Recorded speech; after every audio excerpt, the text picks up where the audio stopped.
right. Anyways, Eladrian, Yeah. high or low? We are going to say for this time, it is going to be low. Because to order 50 nuggets, you've got to be high. That's true. All right. That's fair. Drake and Czar, you guys roll. Oh, coming in hot. Unfortunate. Oh, I got the perfect. There we go. Yeah. Great. What a dichotomy. I wasn't who's gonna do it. This is Damn it. anybody's game. Well, Czar, why don't Yes, you tell sir. us about what happened last time? I don't really feel like it, but I guess as long as Corey doesn't ask. Anyways, What? so so yeah, we leave Onagas, get on Goldy, head across the White Sands, or start heading across the White Sand Seas, and we look for the oasis. So we pull up to the oasis. Corey tries to open our quack house in the oasis, and we realize that the oasis isn't that big. And we're like, oh shit, we need beachfront property, so we move it out a little bit. I forgot what the magic word was. I forgot the magic word was. She says the magic word, it pops open. Blueberry muffins. Eladrian wanted it to be blueberry muffins, but I don't remember what it was. So we get to the house, she makes some great cookies. Czar pouts, doesn't like not cookies, or muffins. There we go. Goes in his room. Everyone kind of goes off and does their own thing at night. Midas works on his clothing line, because he likes to sew and stuff. Drag takes a big nap. Corey and Eladrin go to the oasis and have some bonding time, some sad moments together, some heartfelt moments. Everyone almost cried. Czar goes off into or jumps out the window, goes off into the desert and sleeps in the desert. Next morning they wake up to a knock on the door. Two traveling salesmen, and the guys let them in. They're selling like books and spices and that stuff, and they give, I think it was Dragon, Midas some news. And Czar comes in. Everyone, and Corey is really mad at Czar for sleeping in the desert, and it's a really awkward situation. And Czar storms out, saying he doesn't want to be a duck anymore. Storms off into the desert by himself. Corey, mad, comes out of the house, says the magic word, and it boots out Eladrin and Drag. And Eladrin gets mad, which is what? Eladrin can be mad. And Midas follows, talks Czar into some sense, and they start traveling through the White Sand Sea again, and we ended with some lightning storm. Alrighty, beautiful. All right, exactly as you said, Czar, all of those things happened, and you guys were ending off traveling through the desert on a beautiful, bright blue sky, and Goldy dragging the sled through the sand, and then the sound of thunder starts approaching you from the distance. And when you guys hear that thunder, what do you guys do? Oh my god, Aladdin, you're so gassy. Does anybody have an umbrella? Let's just go on ahead. There's not much we can do about it, so... Czar's gonna catch mage armor on himself. All right. Mage armor, and as you guys continue to push forward, the thunder sounds even closer than before. Drag's like, I love a rainstorm. Maybe Tori is maybe quiet, stop. like just silent. Yep, Czar's facing the other way. So Czar, this is why you're not supposed to do the dancing before you go to sleep. You're unknowingly doing a rain dance and causing it to storm in all of the desert. Soon, you're going to turn the desert of the sand of white seas into the actual ocean of white mud. That's Czar, since you're facing the other way, Czar, roll perception for me. All right. Perception. 60. All right, and on a 16, you all once again hear the thunder, but Tsar rapidly approaching from behind the sled. You're able to see 3 shifting mounds of sand that are coming directly towards the sled in a reverse flying V. The sound of thunder, it's almost deafening as these mounds of sand just approach the sled even faster. What do you guys do? Guys, look behind us. What is it, Zara? Is that something we should It's like a flying take a arrow. look at? So whenever I said maybe we just stop, let's not do that. Yeah, can we go faster? Go faster. I'm going as fast as I can. Goldy, Okay. go faster. Here, I'll help. And I'll use an action, or what's it called? I can use an action to cast speak with animals, and I'll touch Corey on the back without looking at her, and You, she could speak. You could speak with animals. you animal.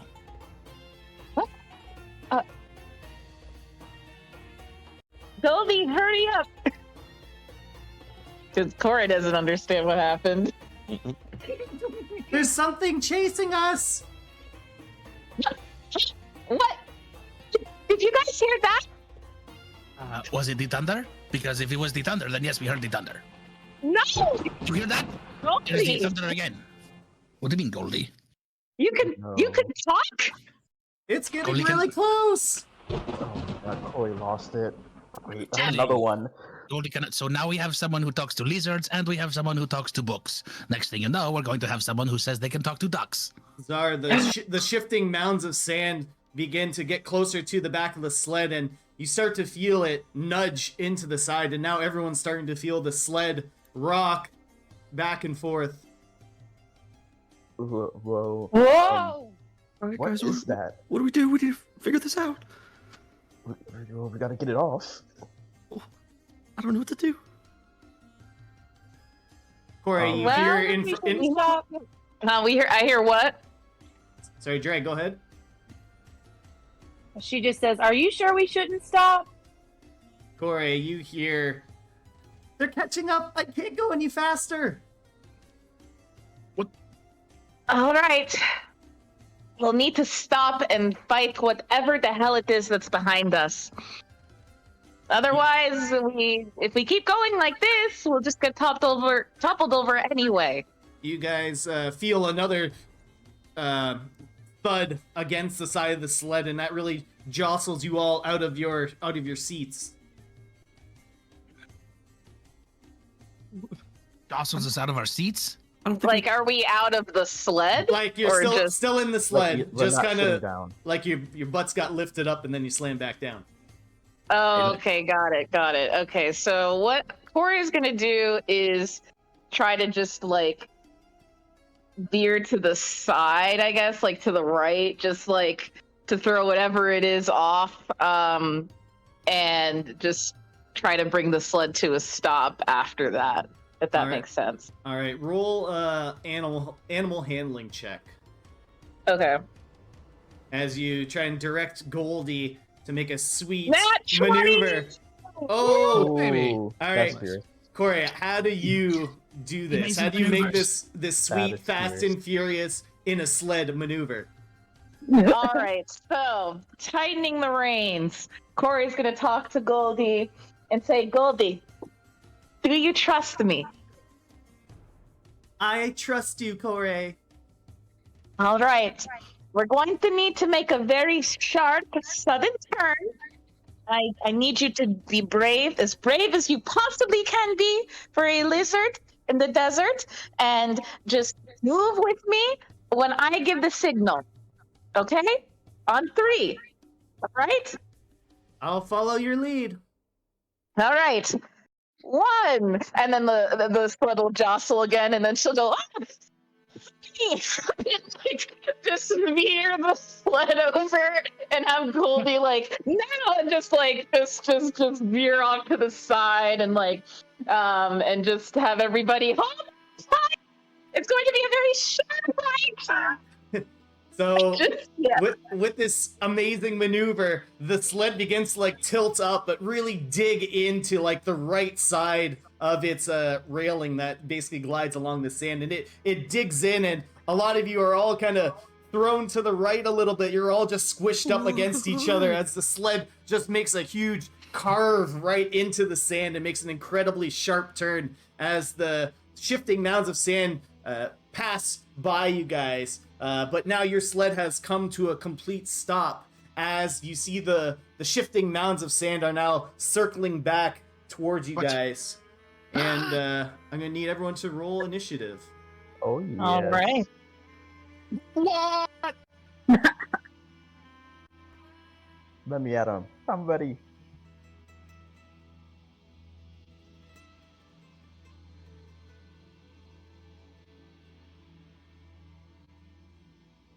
Alrighty. Good. We just need drag. Oh, do you not see mine? No. No, I do not. Oh no. Okay. Well, I'm gonna reload that real quick. Now let's see if it works this time. Yes, it does. Alrighty, perfect. You've got to Okay. send it to everyone. Thank you. Alrighty. So you guys are standing outside of the sled, and arrange yourselves how you want to arrange yourselves before anything happens. Do like strategically, or is this how do we like fall off? What's the day we jump off the sled, or are we still on the sled? It carved in really tight, and then it went Like back tipped down over, to right? like, yeah, it landed back normally. Like, no need to flip the sled over or anything like that. The natural 20 was the perfect maneuver to land the sled back perfectly, and Goldy's just waiting and gazing out towards the sand as the shifting mounds head towards you. Stop moving the sled. My bad, that was an accident. I was trying to grab myself. Like a glove. Okay. I think I think we start to make like the flying V, yes? And we will be putting it like Stupid sled. Oh, hold on. I can't grab myself now. There you go. There we go. I got too close to it. that is funny. All right. So that's how you guys are gonna be positioned. No. Yes, that's We're- good. going I need to away from my computer for a sec. Give me 1 sec. Yeah. 1 second. Where were the mounds at? We were in that flying vehicle. Mountains. It was like more of like a sand dune that she carved up. I don't know. You pick whatever you want, flying V. Shit. I mean, I was like just thinking. like the 3 mounds that were following us, not the mountains. Sorry. Oh, okay. They're like directly north of you on the map. Okay. Oh, okay. Yeah, I Oh, didn't know if okay. They were to the side of us, or Yeah. Okay. Give me 1 second here. I mistook Goldy for the bad guy. Sorry, Goldy. Not, Goldy. not Goldy. All right, so oh, look at that beautiful flying V, amazing. All right, yeah. So right in directly in front of you guys, around this direction here, you start to see the 3 mounds getting ever closer to you as they burst from the ground, and you guys see some large, almost like dog-like creatures pop out of the ground. These creatures Oh my God. are covered in thick scales, and it looks like some kind of like static electricity, electrical currents are flowing all across their bodies. They have very sharp talon claws, as well as very sharp fangs as well. And there's like a little horn on their nose that's almost like a horn of like a rhino, very sharp pointed end. And they have to add to the combat tracker here. All right, and then all right, so they pop up from the ground, and the first creature here on the right is going to do something. She's going to do something. There's not. She's going to do something so nefarious you will never believe it. Oh boy. It This will fart in creature- your general direction. You see the creature erupt from the ground as they all kind of stare you down and give you a look, a very hungry look on their faces. And this one will dive back down under the ground, and you see that mound of sand is pushing towards you, Drag. And What? I need you to make a dexterity saving throw, Drag. Uh-oh. Absolutely. And I think you have advantage on it because you can see the damage coming, or you can see whatever's coming. Come on, Danger Sense. Yeah. Danger sense. Effect. She can says, see, yeah. Oh. All right, well, that's okay. The first one was enough. But you do take 5 lightning damage as this creature, burrowing under the ground is generating. You can hear the static electricity, and this creature from the underground just brushes up against you, and you feel the static kind of converge off of its skin and lay into your scales as well. I do have lightning damage resistance. Awesome. Do I cut that down? Yeah, so you'll cut it down just to 2 lightning damage. Serious. Well, look at that. Damn, girl. I mean, whatever. And, Whatever. I mean, whatever. And as this creature burrowed through and dived out, kind of rubbing its hide against you, it then bucks its head towards you, Drag, and it's going to try and stab at you with its horn. Okay, and so that's going to be 25 to hit. Or actually, Yeah. sorry, 21 to hit, sorry.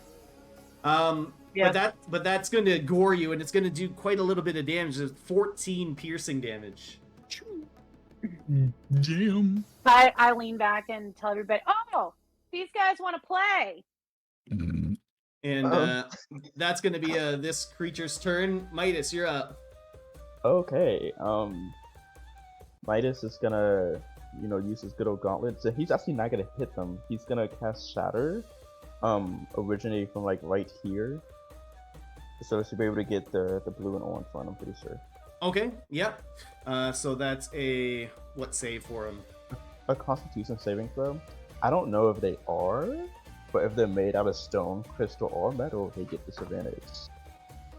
Well, I don't know if this skill is like made out of like stone or what.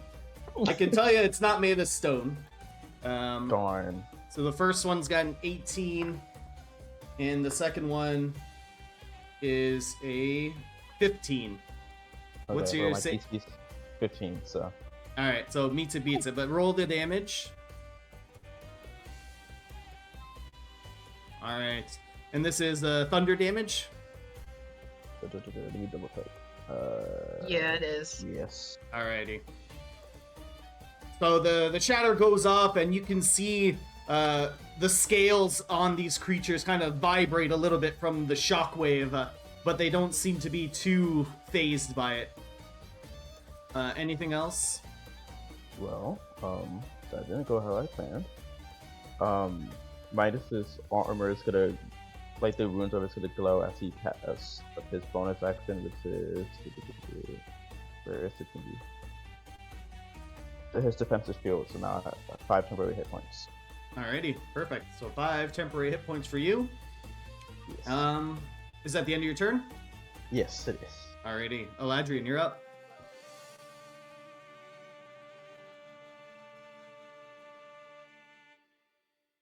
He's You're warming making- up a song. I just Oh my know god. it. It He's one of feels those 50 nuggets. Yeah, my god, sorry, I was chewing. I didn't think you wanted to hear that.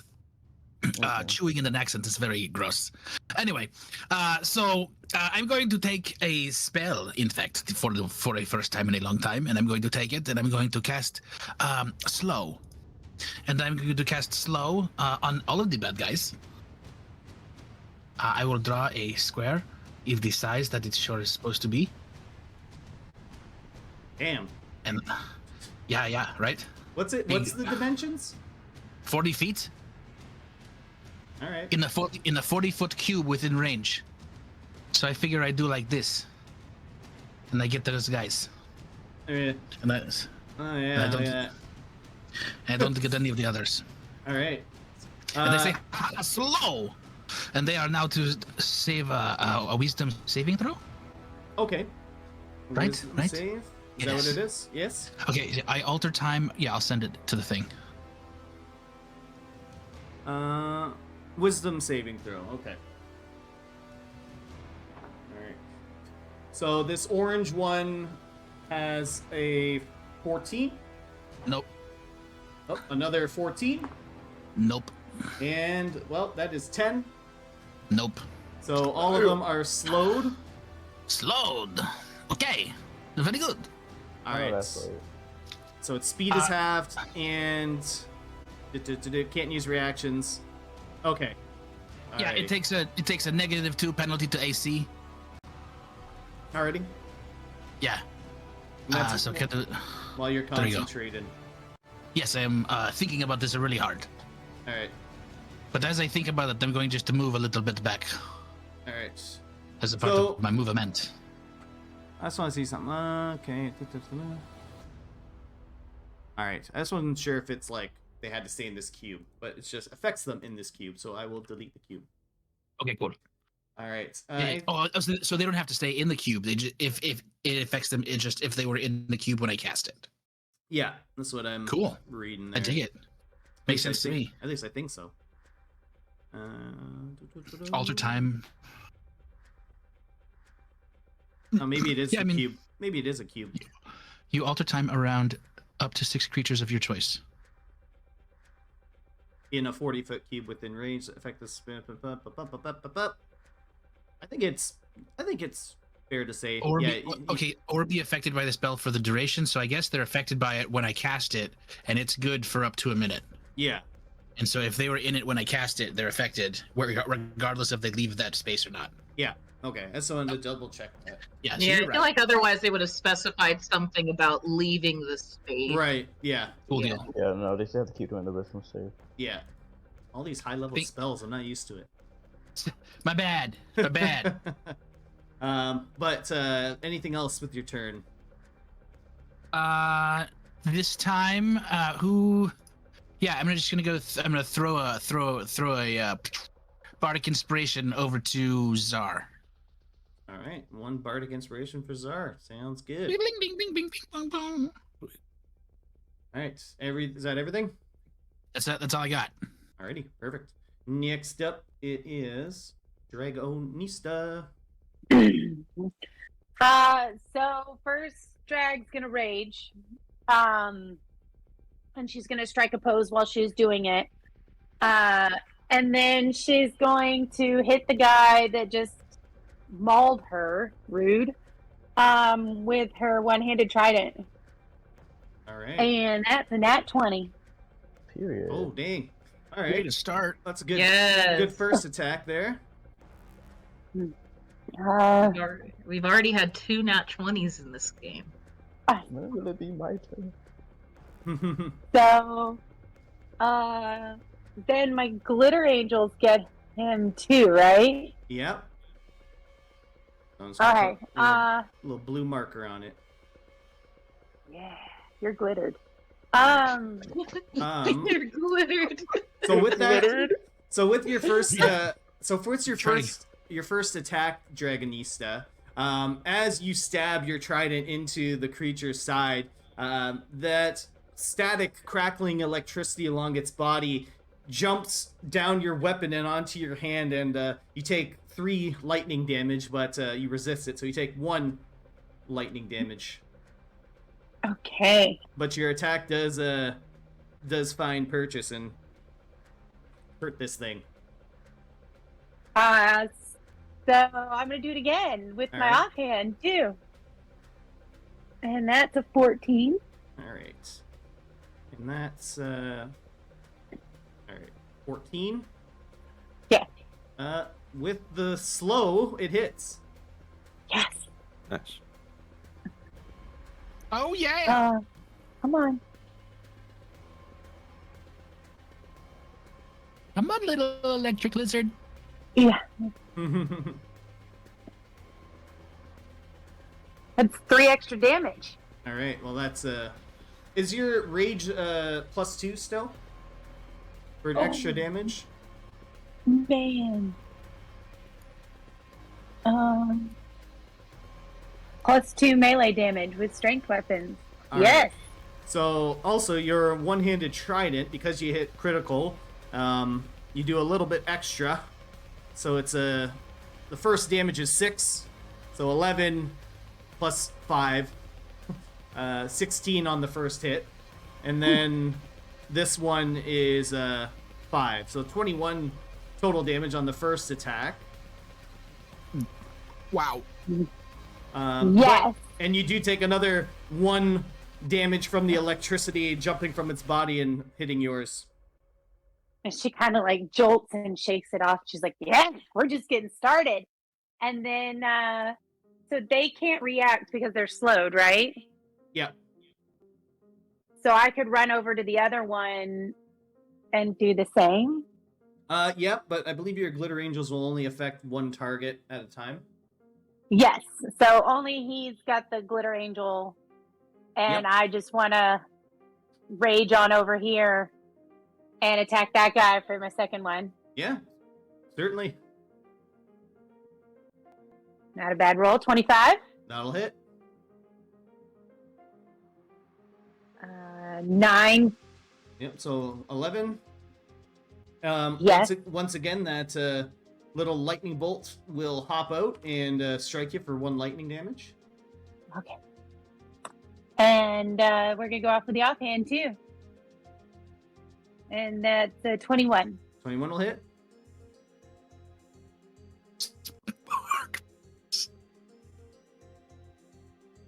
That'll be a 4. All right, so 6 points of damage.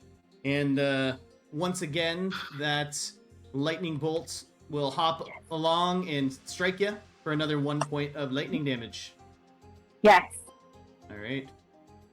Anything else, Dragonista? Nope. That's all my turn. Alrighty, Zar, you're up. All right, kind of feeling inspired and seeing the slow movements of these creatures. I'll kind of move in front of Eladrin and be like, Eladrin, watch this, and I'll open the book. Giant's dragon head comes out, breathes fire into the air, into the sphere, condenses down to a little ball again. Shoot it out, and I'll do a fireball. You see Alright. that? Sorry, your book is on fire. That was I'll incredible. Move it to where I don't get dragged. I don't know if I can though. Yeah, You can target it. You can manage it. Yeah, so if I targeted there, would that Alright. still hit drag? I'm gonna say she might take a little bit if it's right at that position right there. Okay, yeah. Yeah, I'll throw it. I'd breathe it in and out. You gonna take? You want Drag to take a little hit? Yeah, Do it. She's a barbarian. Do it. I would say she probably Barbarian. won't. All right, fair enough. All right. Can I use my telekinetic? Can I use a bonus action outside of my turn? No. Oh no, I already. Hey, it's You're my thinking shot. of reactions, brother. Oh, that's right. Yeah, reaction. Damn. Oh well. Never mind. All right. What's the save? DC 15, All right. dex save, And and they they have a also- negative. Yeah, they have Yeah. a -2 to it. Thanks. That's why I read it. I was like, okay, this is the perfect time.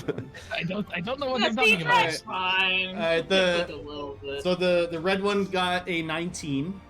Okay. The blue one got 11, so he's gonna get hit hard. And then the little one got a 9. So 2 are taking the full damage. 37 fire damage. And 18 to the one that's saved. All right.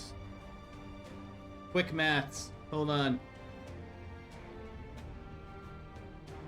All right, Maths. so you Numbers. did do a lot of damage. Is it a lot? So what was it? So one more time, 16 for the, or 18? 18 for the one that saved. and Okay. 37 for everyone else that. All right. Jeez. All right. That was with Eladric's Bardic Inspiration. I added the D6. Wow. Yeah. Ooh, All baby. right. And that the max damage was what? Sorry. 37. 37. Okay. Way to go, Czar. So how much of that does Drag take? Drake, make a dexterity save for me. I did. I got a 17. Okay. Fingers crossed. So you're gonna take. I'll make you take 9. I'll half the half. I'll take it. That's fair. Sorry, Drac. It's okay. And she Just- spits blood. All right. Is that everything, Czar? Yep, that's all for me, boss. All right. Corey, you're up. All right. I'm going to cast a new spell, Hunger of Hadar, which is opening a Yes. gateway to the dark between the stars, a region infested with unknown horrors. So That I is need nice. it'll be a 20-foot sphere. Let's see. Sounds like you are reaching into my brain. See? Yeah, so we'll Oh, that's a crazy spell. again the drag might get hit a little. I don't want to hit her with it though, so I'll get the 2 in the back. All right, fair enough. Yeah, because I don't want her to be raging and blinded because Okay. that is the effect. So this void is filled with a cacophony of soft whispers and slurping noises. So you guys just see Corey cast this sphere of darkness that like shoots out from her hand, and the tome that she's holding, and you just see just inky black. Like it's just a inky black sphere. You hear like gnashing of teeth, and you think you might see a tentacle or two just kind of emerge and then go back into the sphere. And yeah, the 2 lizards are just absorbed within this sphere. So basically, whenever they start their turn in that area, they take 2d6 cold damage. Any creature that ends its turn in the area has to make a dex save or take 2d6 acid damage. This is the Whoa. most gruesome combo I might have ever seen in my days. Slowed Yeah, and then so Hungered Up they Hadar. don't, like they don't do any saves right now. They're just in it, and Uh. when they start, they take damage. So That's that insane. is yeah. So she does that, and then she'll move back a little bit behind Galadriel and end her turn. All right, is that concentration, Hunger of Hadar? Yeah. All right. So we'll just, Midas is gonna look back at like Zar and Koi at the spell because he's like, what the fuck? One was just creating dark. tentacles and black mist. The other one's exploding things with fireballs. Like, hey yo, are y'all too good? What? all right. Oh, I'm fine. I'm perfectly fine. I'm fine. So it's the big blue circled one's turn. So what does he have to do for your spell? Take damage. Yeah. 100 damage. 10d10. So yeah, damn, I rolled really low for that. That'll be All right. Sorry. Woo! All right, thank God. All right, so this thing is. And he's blinded. Oh God, is he blinded? That's for Yes. reals. Damn Yeah. Yes. This- Shit. it. All right, It's, literally- it's pitch black in there. all right, fair enough. All right, so these creatures have been absolutely pummeled in the last 5 seconds of this real-time encounter. So they just got absolutely bombarded with fireballs and now a dark sphere of inky darkness and tentacles. But this thing is still hanging on, if barely. And it's like half of its body is like scorched and singed. The smaller one behind it even more so, and that one in the back is just completely like engulfed in blackness. It can like it's trying to move, but it's moving really slowly, and like the tentacles are just like wrapping around it. Ugh, it's nasty. So would you say it ends its turn there? Oh no, not yet. So they have like half their movement speed, but so this one's gonna like basically feeling a tentacle like grab its behind. It's just gonna run out in like a random direction. It's just gonna like run out straight, but it's moving very slowly because it's slowed. So just like Drag, you just see this creature like trying to trot on all fours, but it's just like slow motion. The sand's just barely moving out of the way as it tries to get traction, but it's just moving slowly and slowly in front of you. And what it tries to do to you, Dragon, it's blind and it's just lashing out as it whips a tail around in just a random direction. And since it's blind, it's at disadvantage. So... Alright, so... 18 and a 7. So Drag, you're able to very easily jump rope over this sandcrackler's tail, and you kind of like land on top of it with one foot because it's moving so slow. Like you mistimed it, you expected it to be a lot faster, but because it's slow, you jumped over it, but then you kind of like stumbled a little bit on its foot. But you're okay, you're all good. But that's gonna be its turn. And it's just kind of slowly, blindly thrashing around. It's out of the circle, though, right? Yeah, it just kind of pushed its way out of the circle. Oh, it's not blinded then. Okay. Well, we'll say all that stuff still happened. Only when they're in it. I'll say all that stuff still happened. I explained too much to take it back. It's not blinded, but yeah. All right, so only in the circle it's blinded. All right. Yeah. But anyways, the next one, it's this little one, and it doesn't know where to go. It's slowed. It's just gonna kind of run in a random direction and get only about here. And actually, roll the damage for its initial turn. Okay. For Hunger of Hadar. The hunger. Oh, that's much better. Yeah. Fine. All right. So, how does Hunger of Hadar kill someone? Just eats it. I imagine it's just like, so it's like a warp in the fabric of space and time. So I imagine like some eldritch horror, just this unspeakable terror just consumes it, and like you just hear more like gnashing screams from the lizard, and then silence. Oh. Oh my god. And She it said is that like it was nothing. and it's banished to an eternal realm of torment. Yep, exactly. And straight to the Shadow Realm. You described that like an everyday occurrence on a Tuesday. Hearing that sound, Goes on in my brain, It's... Zara's slowly just gonna turn towards Corey, like eyes wide. Mine is so awesome. It's like, And Corey just flips her hair and says, "What? No biggie. Yeah, no big deal." Well, top of the round, guys. So you guys can have a little bit of combat tactics if you so choose. Starting now. That's what happens when you make me angry. well, I think we need to help out Drag. Should we help out Drag at all? She's dying a little bit, but yeah, or are they hurt enough to where we should? Cure wounds on this next turn is one of my actions, and then I'm gonna go stabby again. So I think I'll be fine. Okay. Sorry, Drag. okay, It is okay. I'm gonna go punching hammer time on Mr. Orange. Should I bane them while they're colded or slowed? Oh, I can't. I can only do concentration on one thing. Can you Yeah, push we're- the one lizard back into the sphere? That's good. Yeah. I can Do do you that. have Corey? Do you have repelling blast like as one of your invocations?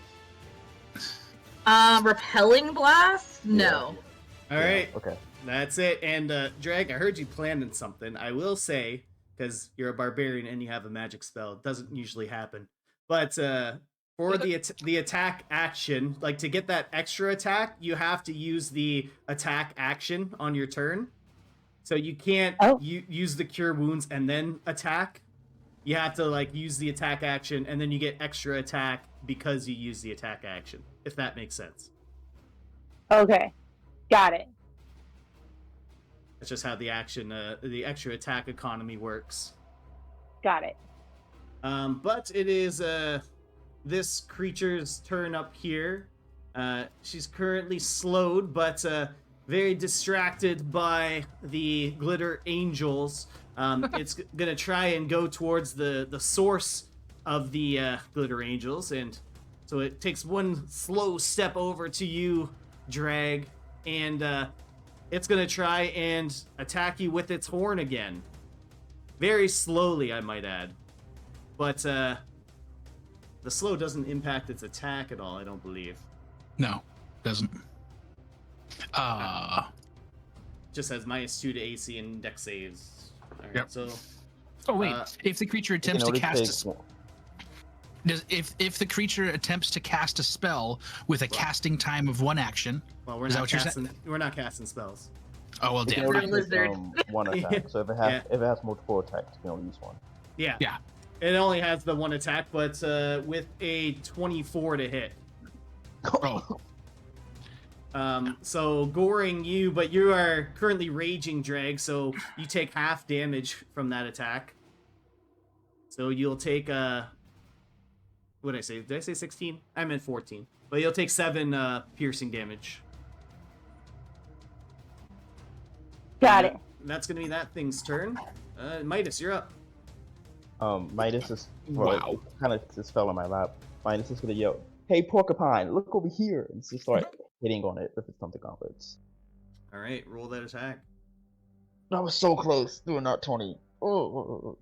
A Worst. 14 with the slow of the -2 AC does hit. yeah, it does. All right, so 7, and the second one hits as well, but you do take 3 lightning damage as when your gauntlet connects into the side of it, just like you saw with Drag, the lightning currents that are kind of coating this thing's body follow down your gauntlets and give you an electric shock. Ooh.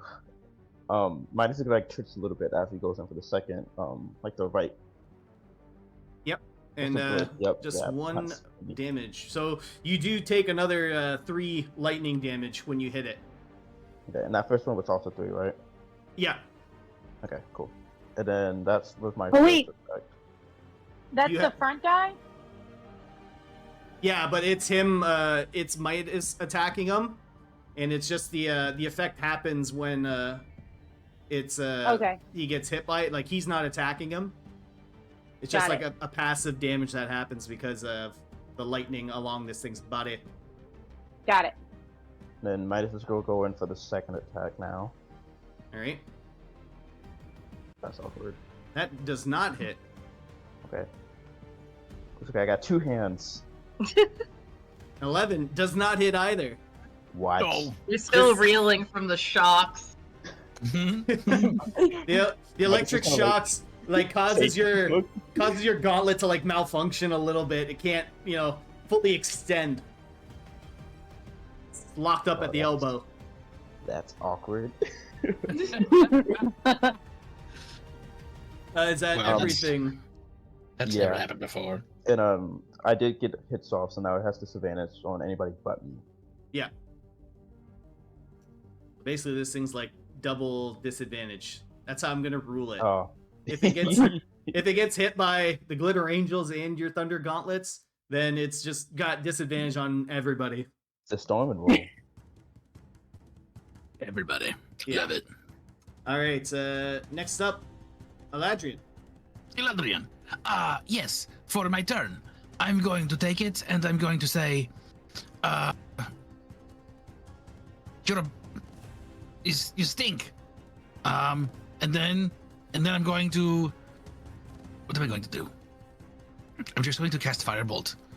Right at this one next to the drag. Okay. The roll That's, the attack. Just gonna hit it with the 15, huh?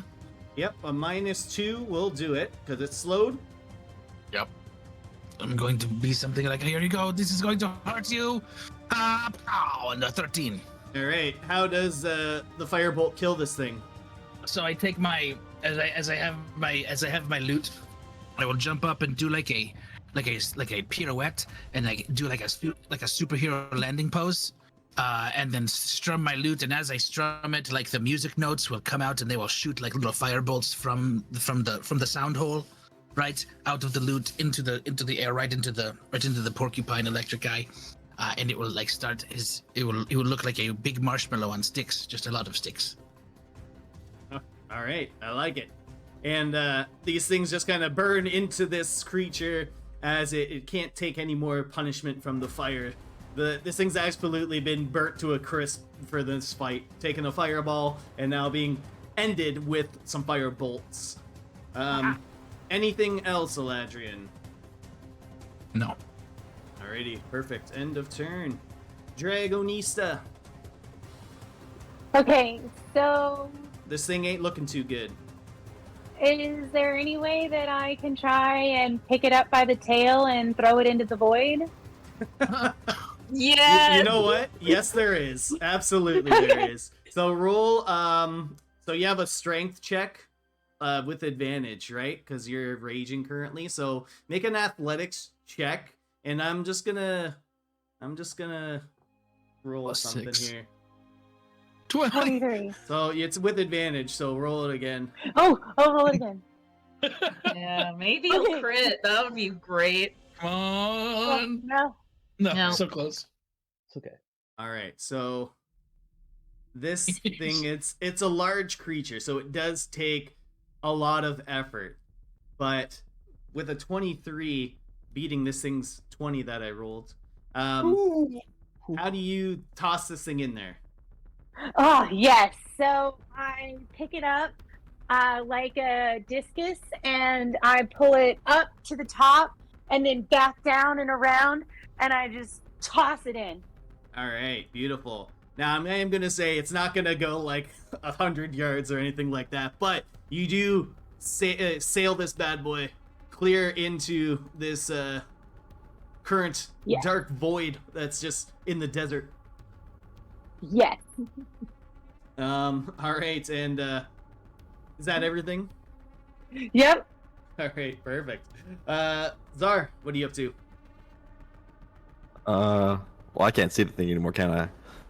No, it's all pitch black. It's just a sphere. It's like a black dome in the middle of the desert. Well, I'll run up to Drag. Drag. I'll kind of pat out the burnt parts on her. I'm so sorry. Did you kill it? I don't know. I threw it into that thing over there. That was so awesome. You're so strong. You're too sweet. No, you're too sweet. I'll just hit my turn. Complimenting each other. Corey, you're up, and I believe that you are able to see it, right? Yeah. She had a double sight, so Yeah. she yeah, so I'm gonna Eldritch Blast it. All right, fire away. Yes. Alright, Yep, 21, that'll hit. 11, okay. All right, that's enough to kill this thing. So, I want you guys. I want this to happen. Like, I imagine like Drag tosses this thing. Zara just runs over, starts patting it, and like as this thing is like in the air and falling down, how do you kind of finish it off, Corey? She's just going to just very effortlessly, cast her usual Eldritch Blast of fire.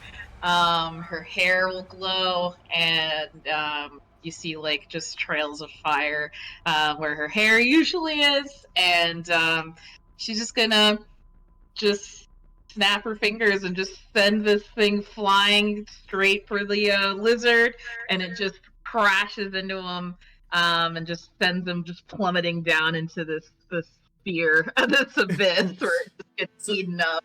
So after this thing gets tossed into the air, Corey, you just light it up on its way down, and when you guys would expect to hear like some kind of thud, like even though it's sand, it's a pretty big creature, it's gonna land with a thud. No, this thing just like sinks right in to the darkness. Like it's like throwing a rock down like a really, really, really deep well. You don't hear anything, and like you just don't hear anything absolutely anything. Nothing Yep. is hitting a bottom. There's no bottom for it to hit. It's just falling endlessly, dead in a void. Yep. And then the dome disappears, and it's not there. The creatures that went in there did not come out. They sure didn't. So So you just like see the dark void just like shrivel up and pop, and like it's gone.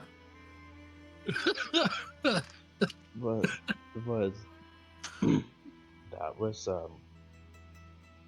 well, let's keep going, guys, and not talk about what just happened. Who's down for that? I am down for that. So, what just happened? It was, Oh, nothing. Because that was crazy, was it not? Yeah, it's just something Like I a picked wow. up. You picked up. Drag's gonna run her fingers through her hair and cast Cure Wounds on herself as well. All right. Those your fingers just kind of glow with some like bright yellowish light as you run it through your scaly hair, and you recover your 5 hit points. Yeah. Yes, good. She like shakes her shoulders. She's like, "Yeah, that was a good workout." Those And were walks back over to the sled. what a shock to see them like that, huh? Jack, you're kind of fucked up. You're not funny, Adrian. I'm so sorry. Please forgive me. It was you see what I say? It was a shock because they were electric and they were like doing this thing, which is funny, right?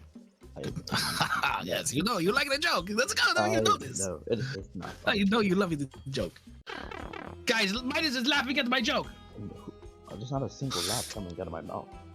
I heard it. You're here. It's loud as clear. Get on the Loud, sled. clear as a bell. Oh, Elijah, you know what would be so cool? Yes, for me to sing a song. Maybe you can make drumsticks out of this creature Maybe I and use it could. for your bongos. Maybe I can pull off some of these spines from the porcupine, from the electric porcupine, and I can use it as like a. Maybe I could. Maybe I could do Get this. the drumsticks. So, can I maybe roll for a survival to pull off some of these things? I want you to roll nature. Nature, you say? Can I Can help can him? Midas also do it? Y'all don't know nothing about these creatures' anatomy. No, you Nope. can't help them. Okay, not to help him, but to do it because like I mean, I could Think cast about it. guidance. he can like reinforce the spines, to make it into like reinforced fabrics. Yeah, what the Alright. like? Yeah. All right, But, so what are you looking for from this creature? So I know that it was suggested maybe some drumsticks, but truthfully, I was thinking maybe I just want so I want like a handful of these spines.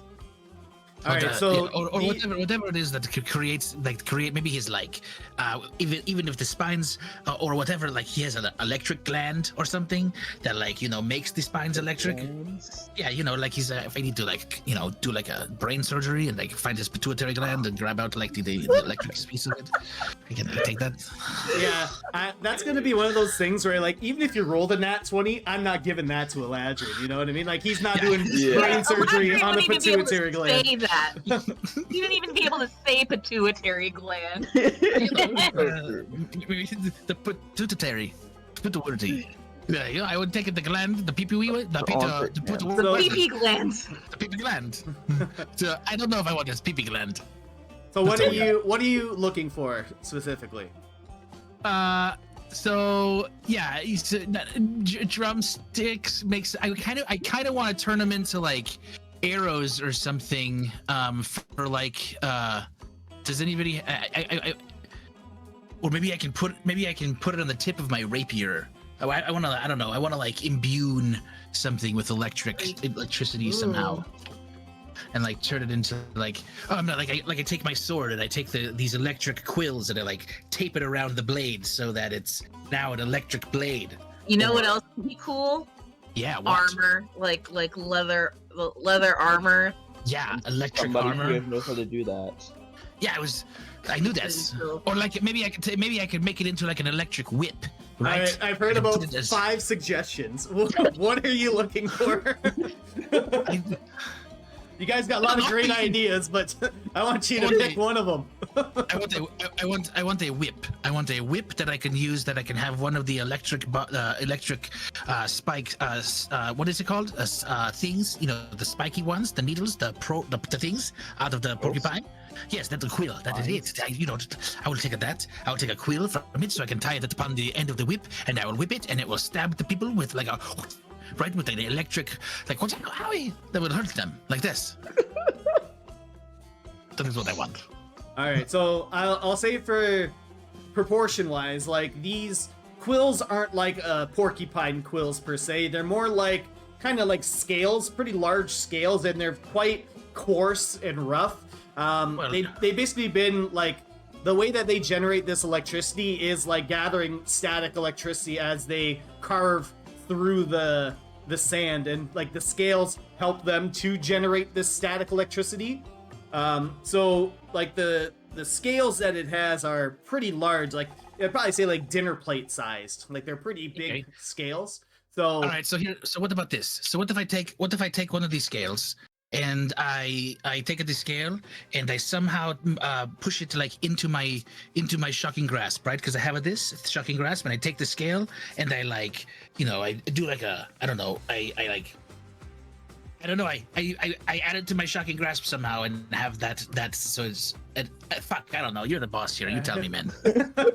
Hey, how are you going to use this scale? That's what we're figuring out here. You probably could have told me it was a scale before I said I want to make it into a whip. Like you're on a roll. You're on a roll. I didn't want to let you stop. Midas is trying to harvest from the scale so you can maybe make. So I will say, Adrian, you're able to pull off like at least one of these scales pretty well intact. All right. I want to take the scale and I want to turn it into like a hair tie, and I'm going to replace the hair tie I have. And, what?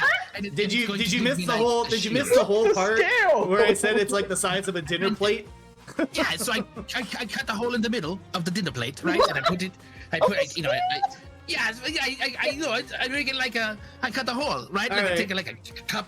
And I make it, and I put it like a hair tie, and it gives me like if anybody touches me, it's going to be stretchy in any way. You put it in your hair, and it immediately just drags your ponytail immediately down to the ground because it weighs like 5-10 pounds. He's just not balding. Help!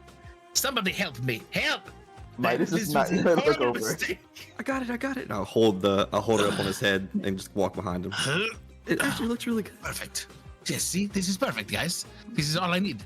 So Czar, make a strength saving throw for me. Okay. Yeah. No. Oh, there we go. 18. All right. Right. Just barely. You're able to use those feeble arms of yours and hold up the scale so it doesn't pull his head down. You all are ridiculous. Can somebody just get him onto the sled? What do you think of my new hair tie? Midas is gonna get on the sled. You don't want anything, Midas? No, I think Aladdin has enough fun for the both of us. Do you want the whole of the hair tie? Do you want that part? Do you want it to be like a donut hole? Like you can have that part. No. What am I gonna do with this? A small piece of it. You guys see some vultures start flying and pecking at the carcass already. Look at that. The vultures are immune to electricity.